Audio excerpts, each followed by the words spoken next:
Johnny Dollar. Hi, Johnny. This is Harvey Wakeman. Well, Harv. You know, at State Unity Life down here in New York. Sure, I know. How are you, Harv? Great, Johnny, just great. But listen now, I got me a problem. Well, you're not alone in that. Or rather, one of my clients has. Ever hear of a man named Thomas Rayburn Morgan? No, I don't recall No, I him, guess you'd have no reason to. He's a broker, Johnny, a stockbroker. Has his own little office over in Newark, NJ. Well, what seems to be? Well, I'll tell you what. He called me up on the phone a couple of minutes ago and told me that he needs you, Johnny Dollar, right away, you and nobody else. Did he tell you what his problem was? No, he didn't say what's bothering him, not the slightest hint, but he did make it plain there's no time to wait. Well, unless I have some idea... So I promised I'd call you right away, so I've called you. So his office address is 13827 North Commerce Street over there in Newark. Harv. So grab your hat and get on down to see him, okay? Now, Harv. Meantime, I'll give him a call and tell him to stop worrying you're on your way. Now, listen, will you? And if you're a good boy, Johnny... Harvey, will you shut up long enough for me to get in a word edgewise? What? What's that? Well, sure. Go ahead, Johnny. Don't get sore. I said... It's just that he's a very important client, so anything we can do... I said that unless I have some idea just what this man Morgan wants me for... Johnny boy, didn't you hear me? I haven't got the least idea what's troubling Mr. Morgan. Maybe I better phone him myself. No. There is no point in calling him. He'll only say to come and see him, and he'll tell you what it's all about himself. Well, then I'm sorry, Harv, but these blind assignments for the birds. You tell him I'm not interested unless I can find out exactly... And I'll tell you this, too, Johnny. Considering the size of all the policies we've written for him... No, Harv. I mean, considering the way that guy is loaded, considering that when I call him back and tell him you're on the way... No, now listen... But that a guy like you comes high, and that you have to be sure of a nice, big, extra fee... Fee? And, Johnny, when you see how generous he can be when he wants to... Well, Johnny boy? You said fee? I said fee. And doesn't the sound of money, and I mean a lot of it, doesn't it kind of make these silly questions of yours, unnecessary? Well, Johnny? What's your guess? Okay. 13827 North Commerce Street, Newark, New Jersey. Thomas Rayburn Morgan. Right. I'm on my way.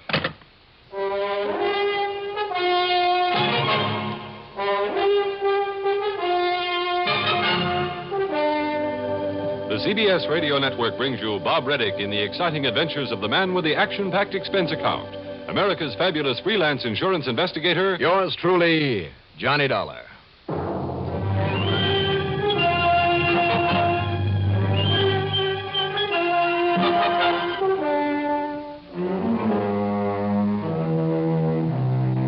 Expense account submitted by Special Investigator Johnny Dollar to the State Unity Life Insurance Company, New York City office.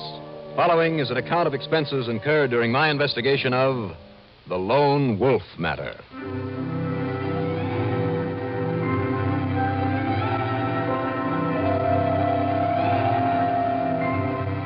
Expense account item 1. Well, as long as Mr. Morgan is supposed to be such a generous soul, call it $30 even for the plane to Newark and a cab to the brokerage office on North Commerce. Mr. Morgan turned out to be a friendly, distinguished, prosperous-looking man of about 50. But he also looked more than just a little worried. Sit down, Mr. Dollar. Sit down, please. Right, Mr. Morgan. Thanks. No. I'm the one to say thanks. I mean to you for coming here.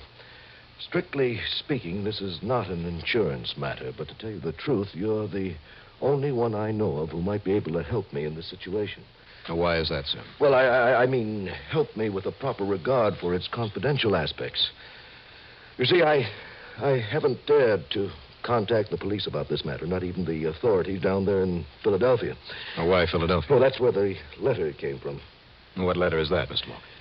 You see, if the facts were to become public knowledge, well, it could mean only one thing. Complete and utter ruin. Not only for me, I don't care about that, but for my family, my wife, and 2 splendid young sons. I suppose you tell me what it's all about, sir. But I must be sure, absolutely sure, that I can depend on you to keep this completely confidential. Believe me, I'll pay you well for it, very well. Just go ahead, sir. All right. Here, read it for yourself. Okay. Dear Thomas, or should I say Danny Fairland? Danny Fairland? That was a name that I used when I was younger, and but read on, please. All right. You may be surprised to hear from me after all this time. That doesn't mean I haven't kept myself well informed about you. Ever since that day some years ago, when our little investment scheme took a sizable sum of money from a handful of gullible suckers. You've done well, Thomas. I'm sure your share of the money is what started you so nicely in your present business. Is that true, Mr. Morgan? Just read on, please. All right. However, I was somewhat less fortunate. And especially recently, things have gone very badly for me. But I am certain you will be only too glad to help me out. Let us say for the sake of our old friendship. And because so far I have never revealed the details of our illicit enterprise to the authorities or anyone else. After all, I fully realize that such a revelation, just what such a revelation might do to you, my friend, to your business, and of course, your nice family. Now, in view of your being in a position to help me, what I suggest you do is this. Make a couple of withdrawals from your bank account in cash until you have, say, $10,000 on hand. For a man of your means, this shouldn't be too difficult, nor take very long. I'll contact you as to where and when you may deliver this money to me. It's out and out blackmail. Read on, sir. One other thing, being a man of conscience and having been always afraid that sometime I might die without opportunity to get a crime off my conscience, I have carefully written it out in all detail, including, of course, your part in it. I have given this to a friend in a sealed envelope. Needless to say, should anything happen to me, any trouble of any kind, this friend would immediately turn it over to the newspapers. Do you see? Thomas, I shall call you shortly. There at your office. Rather than needlessly bother your fine family. Your old friend, H.B.W. That's very neat, Mr. Morgan. Neat, Mr. Dollar. And just who is H.B.W.? His name is Henry B. Wolf. And this crime he talks about? A most reprehensible stock swindle. But I was young and inexperienced when he proposed it to me. It simply looked to me like an easy way to accumulate money enough to start this business. And I thought without hurting anyone. But it was wrong, and we took thousands from innocent people. Then aren't your skirts just as dirty as his, Mr. Morgan? Well, no, not quite, Mr. Dollar. Well, I mean, except for this blackmail bit. No. Because at the time, I kept a list of all the people we'd defrauded. And then later, anonymously, I paid them all back with considerable interest. Why anonymously? Oh, good heavens, man, don't you see? If what I'd done would have become known, don't you see what it would do to this stock brokerage business of mine? It would ruin me. And far more important, though, it would needlessly hurt my wife, my family. It kind of looks as though he has you over a barrel, doesn't it? This man Wolf has nothing to lose, and you have plenty, and he knows it. What can I do, Mr. Dollar? What can you do? You know something, Mr. Morgan? Yes? That's a good question.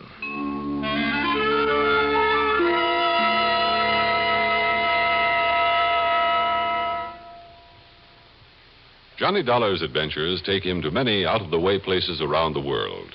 CBS News takes you to every corner of the globe, where trained reporters are constantly on the alert to bring you accurate accounts of what happens the very minute it happens. You can always count on CBS News to be first and most accurate with the news. Hear expanded CBS News on CBS Radio every hour, on the hour, every weekday. It's your clue to what's new everywhere. We'd also like to remind you that today begins National Hospital Week. During the year, 1 out of every 8 Americans receives some type of hospital care. In addition, your community hospital stands ever ready to serve you in case of a disaster or an epidemic. It is the training center for doctors, nurses, and medical research scientists. Your community hospital needs and deserves your support. You can give that support not only financially, but also by serving as a hospital volunteer and by encouraging the young people in your community to enter health careers. Remember, your hospital is a community partnership.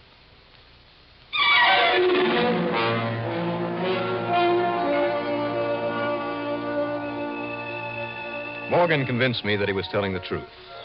That his ex-pal, Henry Wolf, had engineered the stock swindle some 25 years before. That he himself had made complete restitution, and then some, for his part in the affair. But how to locate this Henry B. Wolf? The only helpful information on that letter was a Philadelphia postmark, and Philadelphia is a pretty big town. But he said that he would telephone me, Mr. Dollar. Yeah, I know, and tell you where and when to hand over the $10,000. Now, have you done that? Done what he told you to? Drawn the amount from the bank? Well, what else could I do? If I set the police on his trail, if he's arrested and jailed, his friend will release the sealed envelope to the press, and I'll be ruined. And if I myself try to stop him in any way, I mean, when I deliver the money to him, the same thing will happen. Stop him? You mean by putting a bullet through him, something like that? Believe me, if it weren't for my family, Mr. Doc. Oh, no, I don't mean that. I just couldn't do a thing like that. But what can I do? Just pay him off is what it looks like, doesn't it? $10,000? That's right, and when he runs out, another 10,000, and another, and another. He'll have the same hold on you in a year, in 10 years that he has right now. Then you must do something to stop him now. And you must do it now. Okay. How's about letting your secretary go out and pick me up a handful of magazines? Magazines, Mr. Dollar? What for? Well, Wolf said that he'd call you here at the office, didn't he? Yes, he did. So right here is where I'm staying. But, Mr. Dollar, Any better ideas? Until we find out where and when and how he wants that money? I see. And when we do? That depends. Now, how about her getting me a stack of reading matter?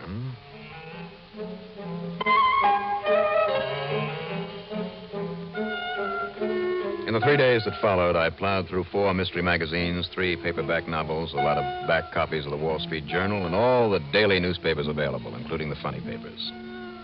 When Morgan went out to lunch, I went to lunch. When he went home at night to his beautiful place in Upper Montclair, I went along with him.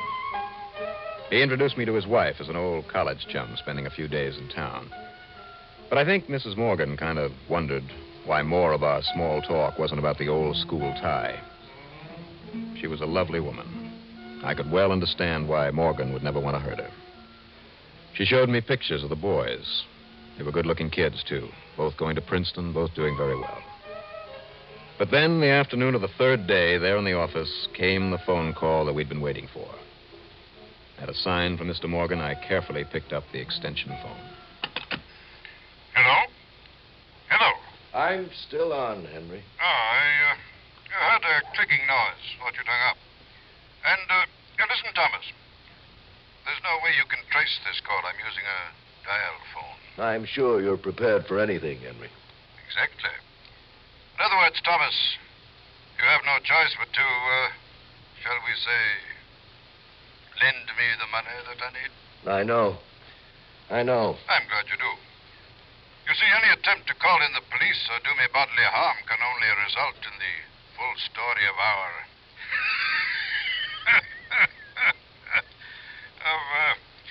your transgressions being released to the newspapers. Yes, you've made that very clear. But now listen. Well? If I do give you this money... But of course you will. You know very well, Thomas, that you can't afford not to. But what guarantee can I have that you won't be back for more? None, Thomas. None whatsoever. Well, you dirty, Now, conniving... don't worry, my friend. As long as you make no trouble, I won't be too hard on you. All right. Where do you want it? When? Thomas, I telephoned your wife a few minutes ago. You what? Yes. Henry? I told her I'm an old friend from out of town. Which is quite true, of course. And you told her Oh, now, about... don't be ridiculous, Thomas. I merely told her I'm only here overnight. That I'd like to have dinner with you here in town. Oh. That's all. And you see, that will give you the opportunity to meet me this evening, give the money to me, and nobody will suspect a thing. All right. Where and when? Listen carefully, Thomas. I don't want there to be any chance of a slip-up. Now, here is exactly what I want you to do.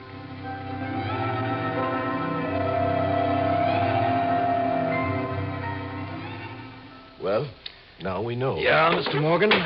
So I'll be leaving you now. Leaving me? But you heard what he's told me to do, to meet him tonight with the money. And if I were you, that's just exactly what I would do. But good heavens, Mr. Dollar. Your pal, Wolf, is a real clever fellow. And it looks from here as though any interference in this plan of his from anybody can only end up in disaster for you. Well, doesn't it? Yes, of course it does. But you... Well, I thought that somehow you could help me. Just take my advice and be there in Monroe Park tonight and hand over that money to him. So long, Mr. Morgan. No, please, Mr. Dollar. See you sometime.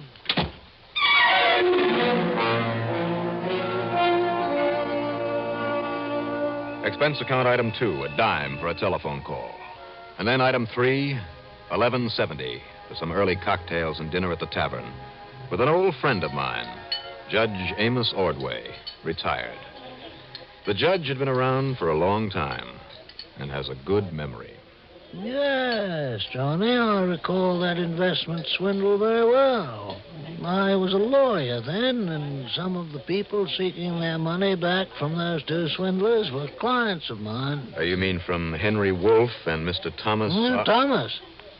Oh, no. It was Wolfe and a fellow by the name of Denny Fairland. At least, that's what he called himself. Would there still be a case against this Danny Fairland, even if he were calling himself something else now? Well, when the people got their money back and then some and withdrew their charges? Well, nonetheless, Judge... Just remember this, Johnny. Laws governing the handling of securities weren't what they are today. Possibly, I say possibly, at that time that operation could have been construed as being within the law. Barely.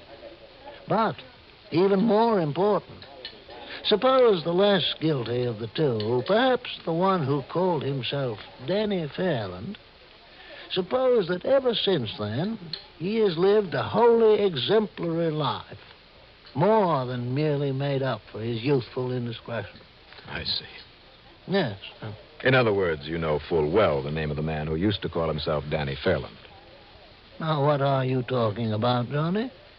How could I possibly know anything about him now? I see. Well, thanks.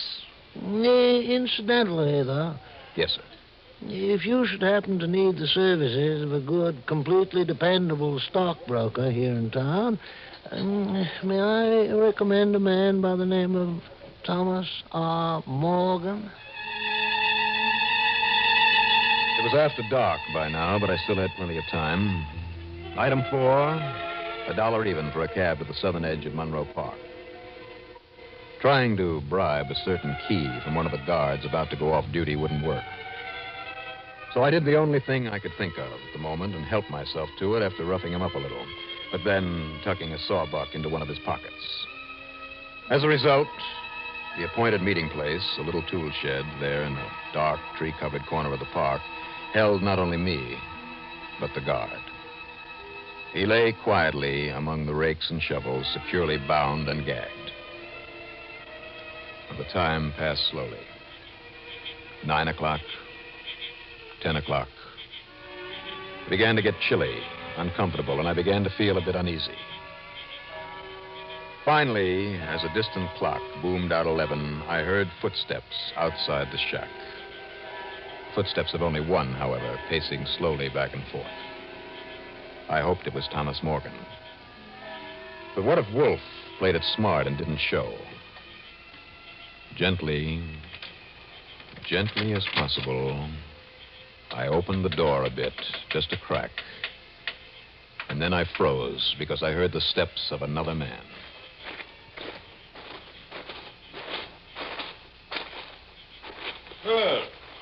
Good evening, Thomas.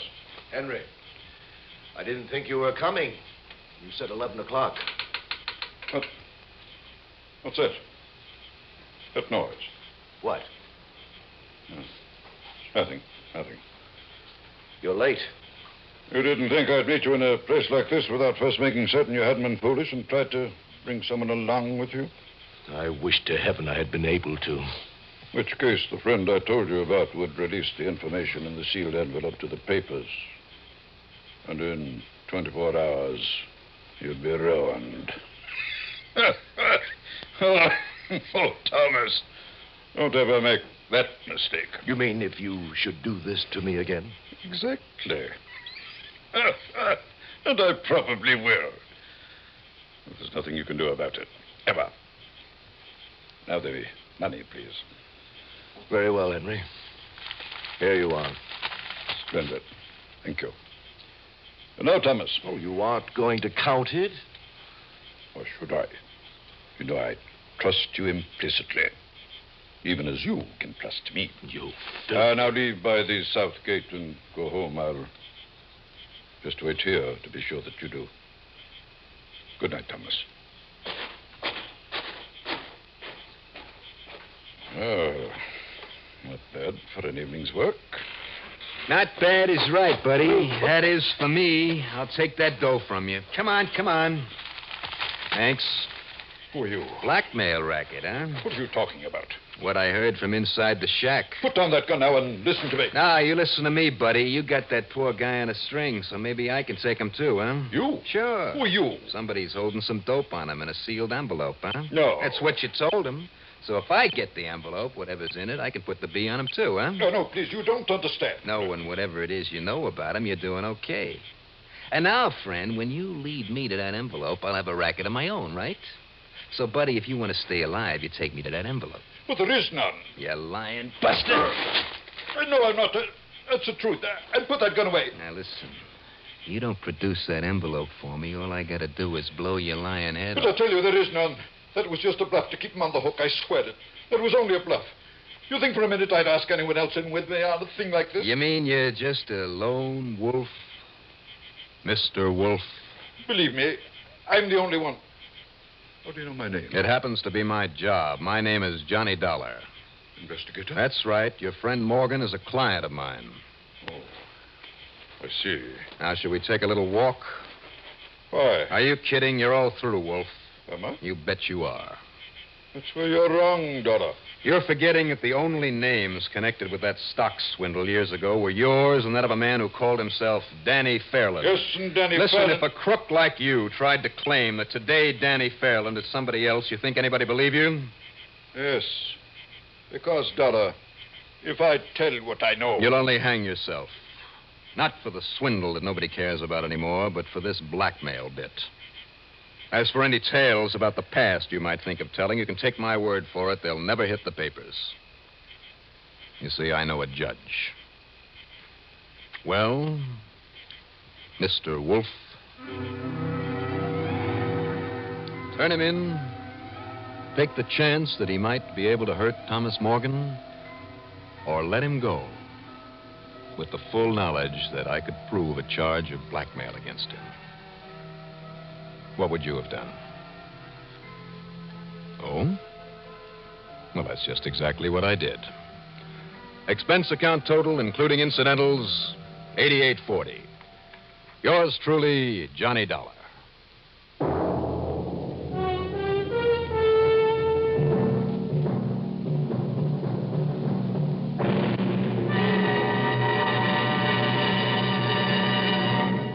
Now, here is our star to tell you about next week's story. Next week, a raging blizzard in the middle of May, and the pure white snow carries the mark of death. Join us, won't you? Yours truly, Johnny Dollar.